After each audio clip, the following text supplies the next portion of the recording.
It's Sandy Shellis, and I'm live. How are you guys? It has been a rainy, off and on rainy, crazy day. Weather is absolutely nuts. Let me get comfortable here. And I want to talk about a couple of things. This weekend we had this big bash, and it was great, but it rained on and off. But we had a lot of hardy campers, I will say that. It was great. It was like my goodbye, to make people happy. And I think it did make people happy that came, despite the rain. But what I want to talk to you today about is stuff that nobody ever thinks about. But first of all, I'm going to tell you, last night I was at a meeting, and it was my local environmental group, and we talk about the issues that affect our rural county. And one of them that we have been talking about was road brine. So I'm going to get to that. But at the end of the meeting, my husband frantically calls me and says, my sister called me, a tornado touched down in the Allegheny State Park, which is a big state park here. And, you got to get home. Okay. Well, I have a bit of PSTD from last year, since we had a tornado that hit our property and caused quite a bit of damage, but also really hurt the trees. And so Hambone was still at the house, and we all scrambled to clean up, and I know he was documenting. We had to put so much away that I killed myself because I'm still healing from surgery and having a big party, which was insane to begin with. And then last night having to rush home and pick up everything and get it all inside. Just, can you imagine from a party, hundreds of cans of soda and beer all over your yard because you didn't put it inside when the tornado hit? So anyway, we did that. And today I'm doing my little one-day-a-month volunteer stint in the little antique store that I sell stuff in and work. I'd say probably I don't sell much, but I wanted to talk about something that nobody thinks about. I didn't think about it, but what happens in rural America. And it is in the wintertime, especially in the Northeast, what these little towns use for the roads to clear them, because clearly we're all still driving. So one of the topics at my meeting last night was the application of brine on the roads. And we have been talking about this a lot. Brine, I'm going to tell you what it is. It's crappy stuff. In 2015, Newsweek had reported in an article about the gas industry's solution to toxic wastewater, and that's spray it on the roads. And they were doing this here in Pennsylvania and New York. Oh, by the way, if anybody comes in, I might have to say goodbye quickly and do a part two. But anyway, Pennsylvania and New York. So the answer had been to use it, especially on the dirt roads, which we have a lot of dirt roads. I didn't know about this when I moved here, that this shit was being put on the roads. It is anything but benign. It can have... Well, New York was, at the time, was loosely tracking it until organizations like I belong to started to talk about it. And, of course, towns, it's an expense to change, but finally it is being changed. But this is drilling. These volumes of water that go down that well shaft, and the water rises back to the surface as a brine laden with chloride. But it has a number of other things like radium and barium, which are radioactive. And we've been working on figuring out what was in it that we could tell people, and so that the towns won't use this anymore. It comes from conventional oil and gas production, not fracking or not fracking. I don't know. We were getting waste from a lot of different places, from what I understand. Duke University said that the conventional drilling waste is nearly identical in many of its most toxic components to the highly controversial fracking waste. So it was cheap. And the companies that are doing this were selling it to these towns to put on the roads. And this shit then seeps out down off the roads into our wells, our properties. I mean, these are the things that happen probably all over the world. But you're thinking about the big picture. We think about the big picture of all this weather chaos, weather whiplash, weather nuttiness. But then we're all still here, and we all still have a local environment we live in. And who the hell wants this shit spread on the road? We don't. Hey, Forest Dweller has joined us. Hi. I might sound very tired. It's because I am. But I really wanted to talk about this one. So when the volume of brine used to de-ice the roads would be much lower than what was being dumped into rivers, it is important to keep in mind that you need a very tiny amount of ammonium for it to start to be toxic. So all this stuff was in this brine. All this stuff, not pickle brine, waste brine from drilling. And something had to be done with it. So brine, there was in this article I'm talking about, it was Pennsylvania and New York. Pennsylvania had incorporated stuff, but New York, at this time in 2015, this article said even less is known about brine spreading.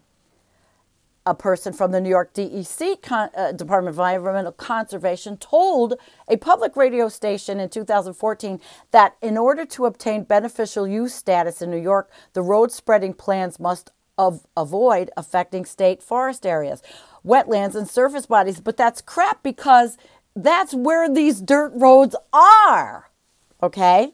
That's where they are. So in 2005, the water quality, nonprofit water quality organization Riverkeeper uncovered data about New York brine spreading through a FOIL. And that's the Freedom of Information law. And you can get information that is not just, you have to petition to get it, right? But they found that permits had been issued to parts of 23 municipalities in 7 western New York counties, moi, to spread natural gas production brine on roads. And at that time, Frack Tracker, which is a nonprofit, turned the data from permits into a map. So I suppose before I even joined the organization, although I think I've lived here 4 years, and I joined maybe 3 years ago, because I care about what happens in our community. I mean, the Amish people are not going to give or know about the stuff that's on the dirt road where they live. It's just being spread. Most people don't. Even the people that work in the towns really don't, but they know it's the cheaper alternative, which things have to change now, right? So there's an article on state impact that was done, State Impact Pennsylvania, on May 31st in 2018. And it was talking about spreading oil and gas wastewater that was a common and cheap way for municipalities to suppress dust on unpaved roads in parts of Pennsylvania for years. And this study found that the practice could threaten environmental and public health by leaching metals, salts, and radioactive materials into surface or groundwater, nearby soil, or even the air. Duh! Does anybody really that's watching me or watches this think that that could have been harmless? Who would think that that's harmless? And this is what was happening. This is like a picture of it. I mean, this kind of looks like where I live. Here's my, we'll be so technical, but that's kind of what it looks like. And that's what the truck looked like, that would come up the road, which is now going to change because there are alternatives for these these municipalities to use, but it takes planning. And there are companies now that are making things for not, kicking up the dust. But, something as easy as making it like 25 miles an hour on a dust road instead of 40 miles an hour could help. Because we were talking about that last night in the meeting, and somebody had cited some kind of study that said that could help and wouldn't need so much crap to put down on these dusty roads. And in my opinion, you know what? If you live on a dusty road, then just take care of the road in front of your house with water. Forest dweller says, I like pickles. Well, what to do with brine from fracking and oil and gas production has been a subject of concern for regulators. Let's see, since the gas boom began a decade ago. The water that contains all that crap, which I said, they didn't know what to do with it. So the Marcellus industry recycles much of its wastewater and sends what it doesn't to industrial wastewater treatment plants or to underground injection wells. But in Pennsylvania, the oil and gas industry had been exempt from some of the stricter rules imposed on Marcellus shale producers. So I'd be interested in knowing what goes on in other people's communities around the world with this stuff. Do they use it? Does anybody use it? I don't know. You know, I don't know. I just know what's going on where I live. And when I found out about this, I was like pretty shocked. I couldn't believe that they were using this kind of shit. So some of the radium and some of the lead sticks to the road, but a lot of it just sort of leaches out with any rain event. And we've been having a lot of rain events. So where that goes, we don't really know. And we are in a farming community. So it leaches out probably into the corn and all the other stuff that's growing in our farming community. I'm so glad that New York State is changing the rules and that our organization, the wonderful people that are in our little tiny organization, is helping to educate the towns on what to do instead of using this. Because they're going to have to. They're going to have to. They said, this article in State Impact said, the contaminants in the brine could be drying up and getting into the air, presenting a hazard for people who live nearby. The road dries out and the cars drive across it and make the dust. The dust is carrying these. So are we like screwed any way we look? So hopefully the entire, the environmental outlook in our little place will be a little bit better with not spreading this crap on the road for us to have to deal with.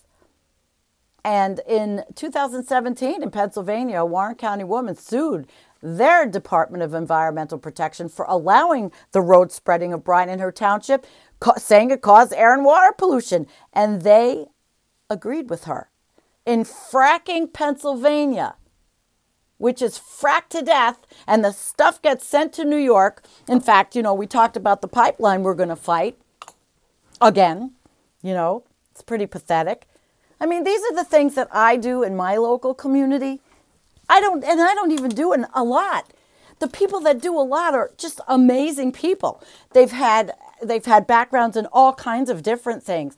But it may not stave off climate change, and it may not stave off the inevitable because we are, so messed up. But at least people should know about what these things are, where they live. I'm a firm believer of it. So Pennsylvania, I guess, is not doing it anymore. New York, at least where I live, we're going to stop doing it.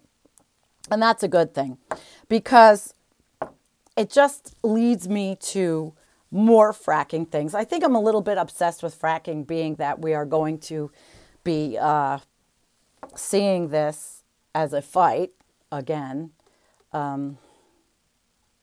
Yeah, Forest Dweller said salt the earth to make the road safe. Yeah, mankind, we're so intelligent, right? So there was one more article from Clean Technica that we put on the Facebook page. And there's a new fracking study out, and I think it's the Avner Vengosh Research Group at the University Nichols School of the Environment in, wait a minute, where did I like not get that? Oh, darn it. I don't want to take too much time because I think somebody's going to end up walking in. I just want to read one quote to you about this, all right? Here's the money quote, this article says. The amount of water used per well for hydraulic fracturing surged up by up to 770% between 2011 and 2016 in all major U.S. shale gas and oil production regions, a new Duke University study finds. The volume of the brine-laden wastewater that fracked and oil and gas wells generated during their first year of production also increased by up to 1,440% during the same period. If this rapid intensification continues, fracking's water footprint could grow by up to 50-fold in some regions by the year 2030. When we're gasping for air and we're all walking around with masks and we have nothing to eat. Raising concerns about its sustainability, particularly in arid or semi-arid regions in the western states or other areas where groundwater supplies are stressed or limited. It is really messed up. It is just, to me, we've got to change.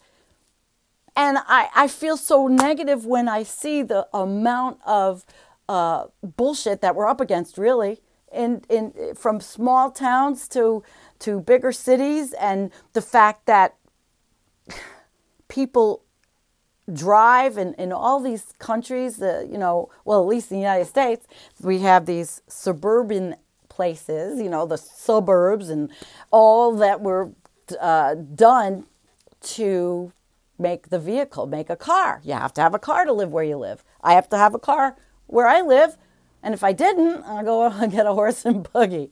But what are we going to do? I was talking to Hambone before he left today, and he's gone for good. And I was saying, because he had been talking about the weather a lot, and I said, well, I mean, we're here till we're not. So we have to be living sustainably somehow. We have to alter the way we live to deal with all these abnormalities coming our way. And I don't want to call it the new normal. I just hate the way that sounds, but it's nothing but abnormal. It is not normal. We've done this, right? But we've got to continue living until, again, I say we're not. That's why I knocked myself out, to learn about my community and to try to, be with these people that are just amazing, who are doing, like, I'm doing this much, they're doing this much. It's just to me, it's what makes life worth living. It does. Even though the stuff that we're dealing with is so overwhelming sometimes, you look at the politics all over the world, and you see, even in Australia, what's going on? Australia, it's always about the money. And even last night we were talking about the money and how wind farms, we were talking about wind farms. And I feel at this point, they're kind of hideous, but what do you want in your neighborhood? Do you want to have your ground dug up for pipelines? Do you want to have your ground fracked? Do you want to have earthquakes? Or would you rather try, if we're going to do something to get through, because nobody's going to stop this. I'd rather have windmills, in my opinion, but windmills then, of course, take mining, and they still take destruction of the earth, but it's not burning CO2. But then again, what kind of machines are used to make those windmills and those blades? Everything runs on fossil fuels. It's just a conundrum to me sometimes. I feel so overwhelmed at times.